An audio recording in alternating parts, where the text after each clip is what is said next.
Krishna, Hare Krishna, Krishna Krishna, Hare Hare, Hare Rama, Rama Rama, Hare Hare, Hare Krishna, And now, Chapter 16, Returning to Our Natural Consciousness. From the first canto, 8th chapter, 33rd text of the Srimad Bhagavatam.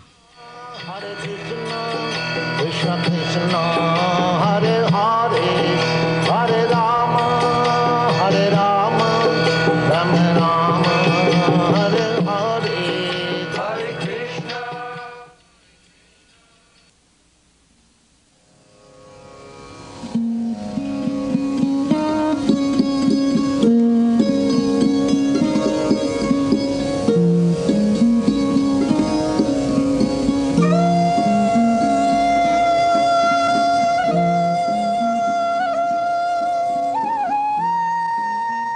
Apare Vasudevasya Devakyam Yachito Bhyagat Ajastvam Asya Kshemaya Vadaya Chasuradvisham.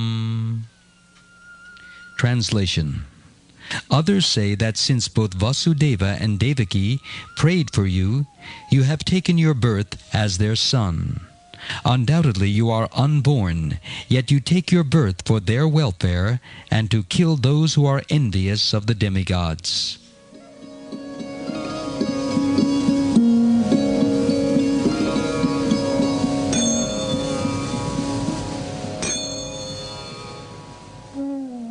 Purport by Srila Prabhupada.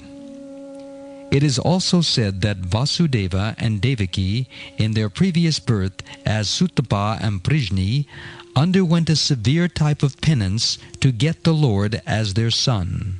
And as a result of such austerities, the Lord appeared as their son. It is already declared in the Bhagavad Gita that the Lord appears for the welfare of all people in the world, and to vanquish the asuras, or the materialistic atheists. The Lord says, Yada yada hi dharmasya glanir bhavati bharata abhyutanam adharmasya tadatmanam srajamyaham, which means, quote, whenever and wherever there is a decline in religious practice, O descendant of Bharat, and a predominant rise of irreligion, at that time I descend myself. Unquote. From the Bhagavad Gita, Chapter 4, Text 7. The words dharmasya glaniya mean irregularities in religion.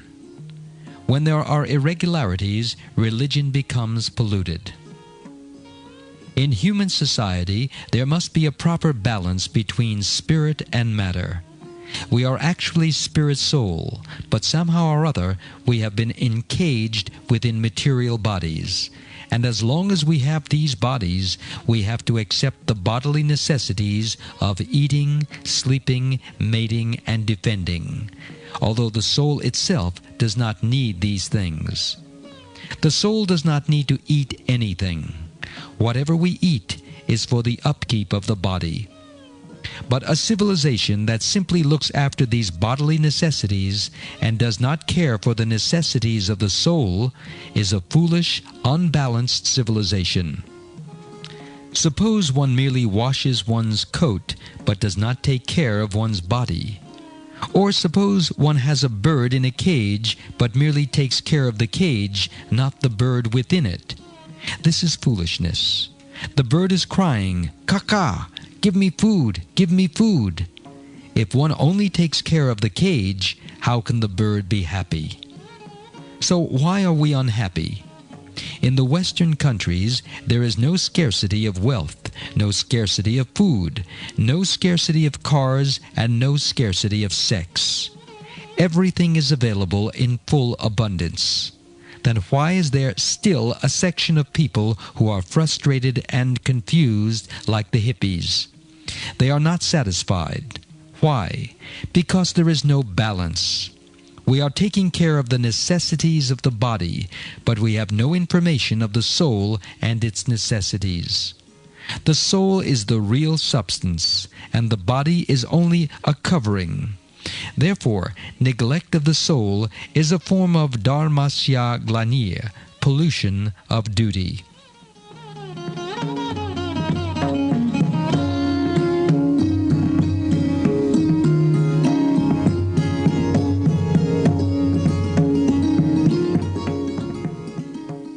The word dharma means duty.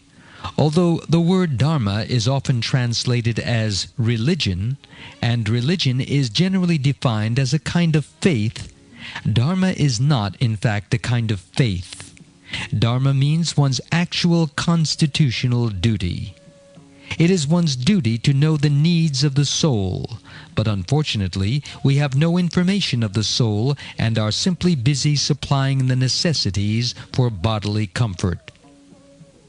Bodily comfort, however, is not enough. Suppose a man is very comfortably situated. Does it mean he will not die? Of course not. We speak of a struggle for existence and survival of the fittest, but bodily comforts alone cannot enable anyone to exist or survive permanently. Therefore, taking care of the body only is called dharmasya glanir, or pollution of one's duty. One must know the necessities of the body, and also the necessities of the soul. The real necessity in life is to supply the comforts of the soul, and the soul cannot be comforted by material adjustments. Because the soul is a different identity, the soul must be given spiritual food, and that spiritual food is Krishna consciousness. When one is diseased, he must be given the proper diet and the proper medicine. Both are required. If he is simply given medicine but not a proper diet, the treatment will not be very successful. Therefore, the Krishna consciousness movement is meant to give both the proper medicine and the proper diet for the soul. The diet is Krishna prasad, food that has first been offered to Krishna, and the medicine is the Hare Krishna mantra. Nivritta tar sher upagiyamanad, bhavo sadach trotra mano biramat. Ka uttama shloka gunanuvadat puman virajyeta vina pashu ganat. From the Srimad Bhagavatam, Canto 10, Chapter 1, Text 4. Parikshit Maharaj said to the great sage Shukdeva Goswami, quote, "The discourses on Srimad Bhagavatam that you are giving me are not ordinary. These Bhagavat discourses are relishable for persons who are nivritta trishna, free from hankering." Unquote. Everyone in this material world is hankering for enjoyment, but one who is free from this hankering can taste how relishable the Bhagavatam is. The word Bhagavata refers to anything in relationship to Bhagavan, the Supreme Lord, and the Hare Krishna mantra is also Bhagavat. Thus, Parikshit Maharaj said that the taste of the Bhagavat can be relished by one who is free from hankering to satisfy material desires. And why should this Bhagavat be tasted? Bhavo Shadhi. It is the medicine for our disease of birth and death.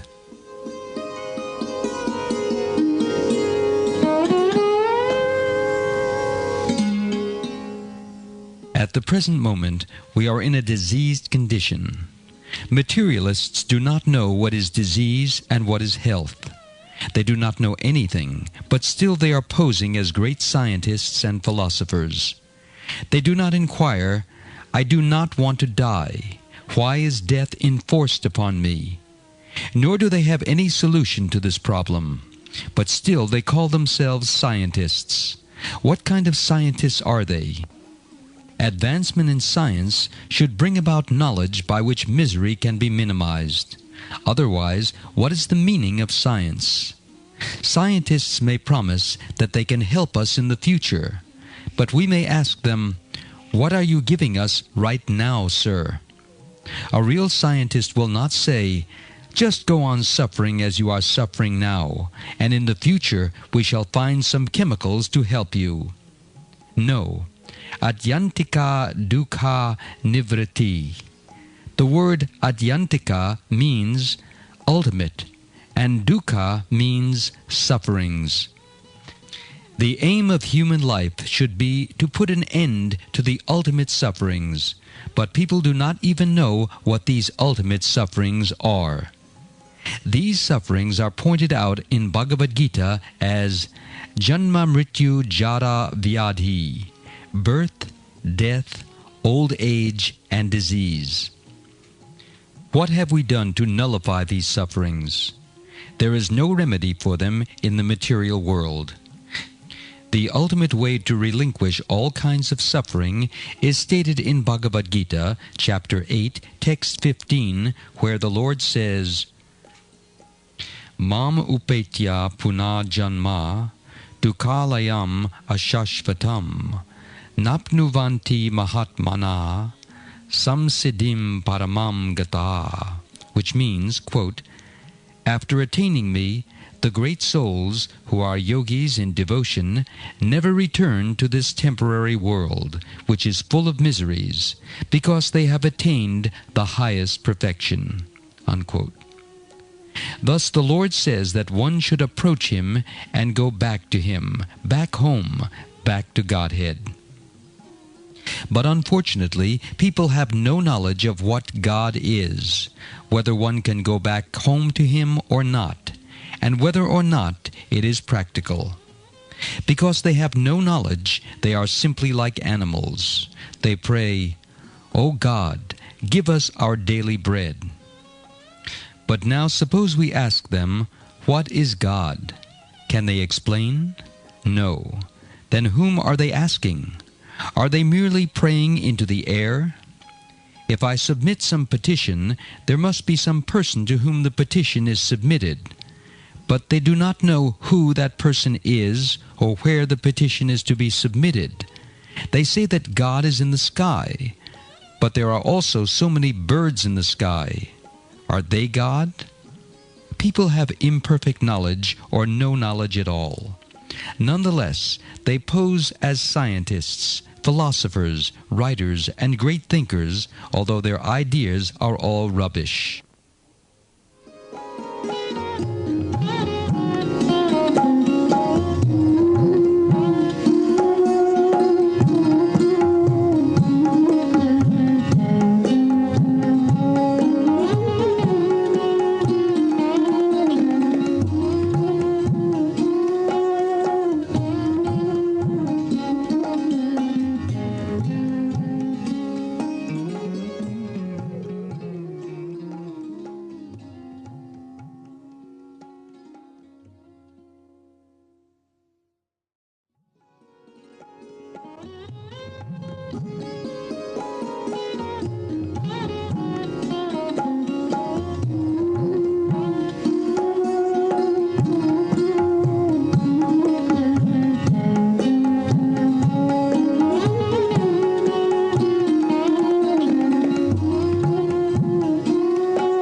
The only truly worthwhile books are those like Srimad Bhagavatam and Bhagavad Gita. In the Bhagavatam, Canto 1, Chapter 5, texts 10 through 11, it is said, Nayad vachash chitra padam harer yasho jagat pavitram pragrinita karachit tad vayasam tirtam ushanti manasa nayatraham sa niramantyu shikshaya.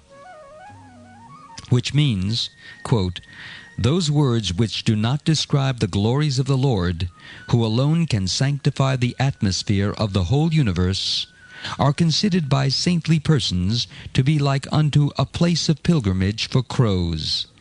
Since the all-perfect persons are inhabitants of the transcendental abode, they do not derive any pleasure there. Unquote. Tadvag visargo janataga viplavo Yasmin pratishlokam apadavvatyapi naman tasya yashon kitani yat shrinvanti gayanti grananti sadavaha. Which means, quote, on the other hand, that literature which is full of descriptions of the transcendental glories of the name, fame, forms, pastimes, etc., of the unlimited Supreme Lord, is a different creation, full of transcendental words directed toward bringing about a revolution in the impious lives of this world's misdirected civilization. Such transcendental literatures, even though imperfectly composed, are heard, sung, and accepted by purified men who are thoroughly honest." Unquote. Any literature that has no connection with God is just like a place where crows take enjoyment. Where do crows enjoy? In a filthy place. But white swans take pleasure in nice clear waters surrounded by gardens. So even among animals there are natural divisions. The crows will not go to the swans, and the swans will not go to the crows. Similarly, in human society there are men who are like crows, and men who are like swans. The swan-like men will come to centers of Krishna consciousness, where everything is clear, where there is good philosophy, good transcendental food, good education, good intelligence, everything good.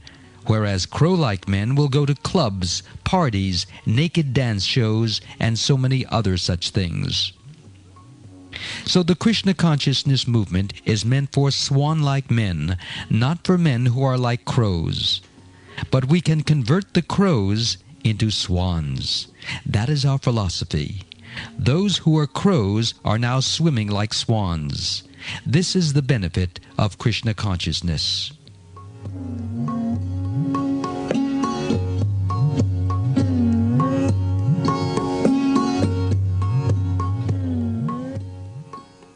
The material world is the world where swans have become crows. In the material world, the living entity is encaged in a material body, and he tries to gratify his senses in one body after another. But the re-establishment of Dharma will gradually turn crows into swans. For example, a man may be illiterate and uncultured, but he can be converted into an educated, cultured man by training. This training is possible in the human form of life. I cannot train a dog to become a devotee. That is difficult. Of course, that also can be done, although I may not be powerful enough to do it. When Lord Chaitanya Mahaprabhu was traveling through the jungles of Jharkhand, the tigers, the snakes, the deer, and all the other animals became devotees. This was possible for Chaitanya Mahaprabhu because he is God himself and can therefore do anything. But although we cannot do that, we can work in human society. Regardless of how fallen a man is, if he follows the instructions of Krishna consciousness, he can return to his original position. Of course, there are degrees of understanding, but one's original position is that one is part and parcel of God. Understanding of this position is called Brahman realization, spiritual realization. And it is this realization that Krishna himself comes to this world to re-establish. Lord Krishna came to this world at the request of his devotees, Vasudeva and Devaki. Vasudevasya Devakyam Yachito Pyagat. Although in their former lives Vasudeva and Devaki were married, they did not have any children. They engaged themselves in severe austerities, and when Krishna came before them and asked them what they wanted, they said, "We want a son like you. That is our desire." But how is it possible for there to be another God? Krishna is God, and God is one. He cannot be two. So how could there be another God to become the son of Vasudeva and Devaki? Krishna therefore said, "It is not possible to find another God, so I myself shall become your son." So some people say that it is because Vasudeva and Devaki wanted Krishna as their son that he appeared.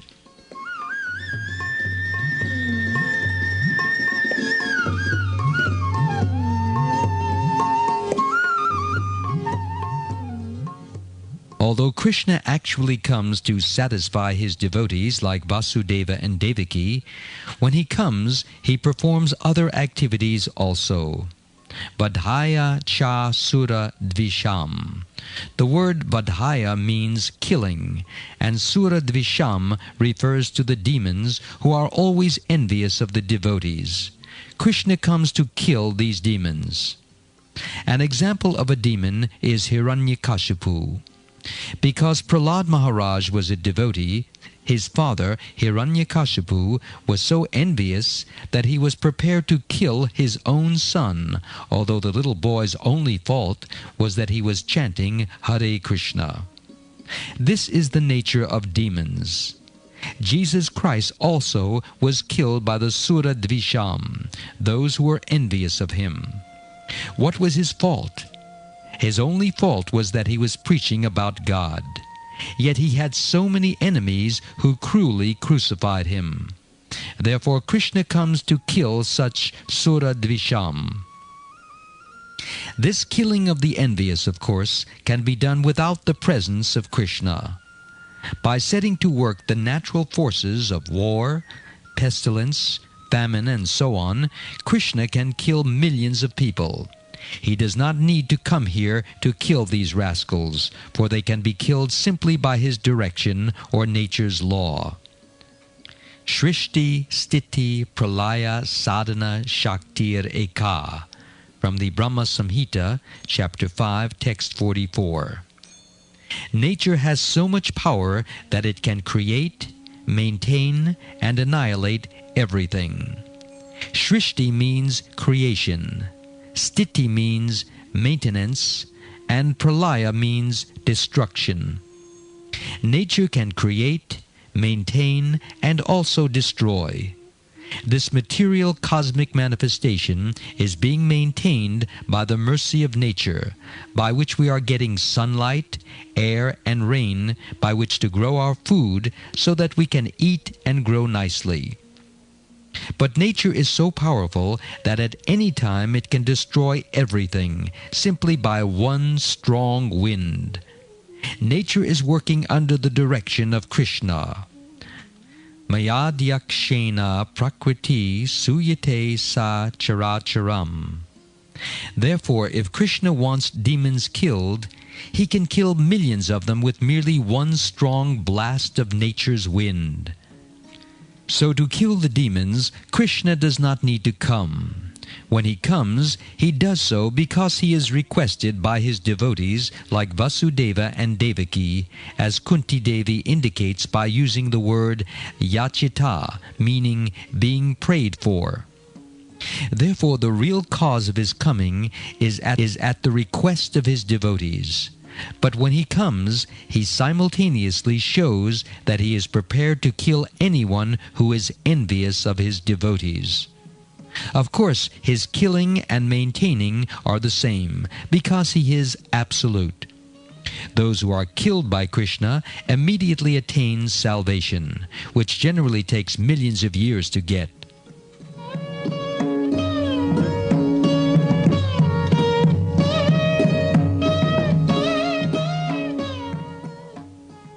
So people may say that Krishna has come for this purpose or that purpose, but actually Krishna comes for the benefit of his devotees. He always looks after the welfare of the devotees, and so from this instruction of Kunti, we should understand that we should always be concerned with how to become devotees. Then all good qualities will come upon us. Yasyasti bhaktir bhagavatya kinchana sarver gunais tatra samasate sura. From the Srimad Bhagavatam, Canto 5, Chapter 18, Text 12. If one simply develops one's dormant, natural devotion for Krishna, one will develop all good qualities. Our devotion for Krishna is natural. Just as a son has natural devotion to his father and mother, we have natural devotion to Krishna. When there is danger, even materialistic scientists pray to God.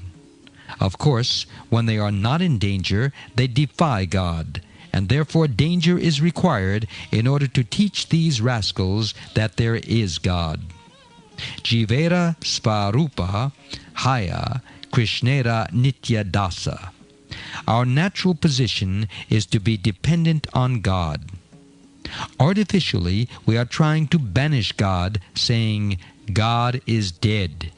There is no God, or I am God. But when we give up this rascaldom, Krishna will give us all protection.